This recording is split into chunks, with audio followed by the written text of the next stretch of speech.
Sur le papier, l'e-scooter X4 promet 35 km/h, 50 d'autonomie et un confort maximal. Grâce à ses suspensions, je vais vous montrer tout de suite là, suspension arrière et les suspensions avant. Au niveau du compteur, je ne sais pas si vous allez bien voir le compteur. Donc, elle annonce une autonomie près de 50 km. Donc je pense qu'avec un poids raisonnable de 50 kg, je pense qu'on peut les faire largement. C'est la trottinette de mon fils, donc on a fait plusieurs sorties pour bien la tester. Donc là, l'avion 80 km. La vitesse max qu'il a pu atteindre, c'est vraiment 45 km/h. Donc c'est vraiment pas mal. L'autonomie, bon, on n'a pas vraiment fait d'autonomie, mais je pense que les entre 40 et 50 km sont faisables.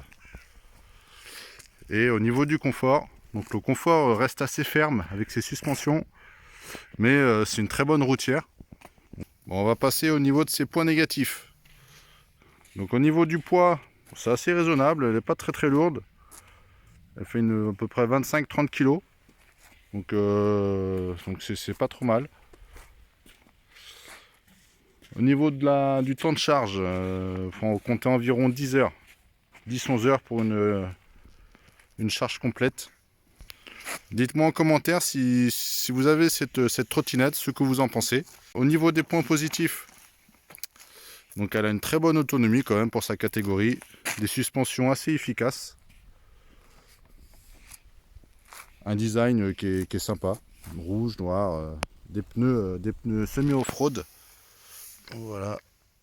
C'est une monomoteur, donc 800 watts à l'arrière. Avec deux freins à disque mécaniques. C'est du 140 mm. Comme on peut le voir ici. Deux beaux phares LED à l'avant. Et des LED sur les côtés aussi qui s'allument en bleu. Bon là on le voit pas comme il fait jour. Elle a un deck assez large quand même, une vingtaine de centimètres.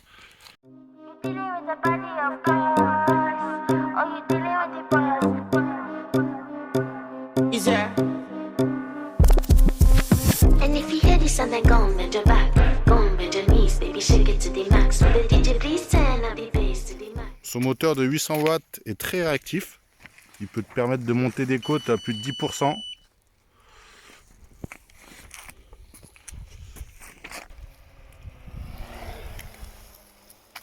Alors, bonne affaire ou grosse déception? Alors pour nous, pour mon fils, c'est une très bonne affaire. Pour le prix, on en est très content. Il en est très content de son usage, de sa polyvalence, avec ses pneus semi-off-road. Et pour le prix, elle est aux alentours des 400 €. Donc dites-moi en commentaire. Je réponds à tout. Et si tu veux voir d'autres vidéos, test, abonne-toi. Ciao. Ciao.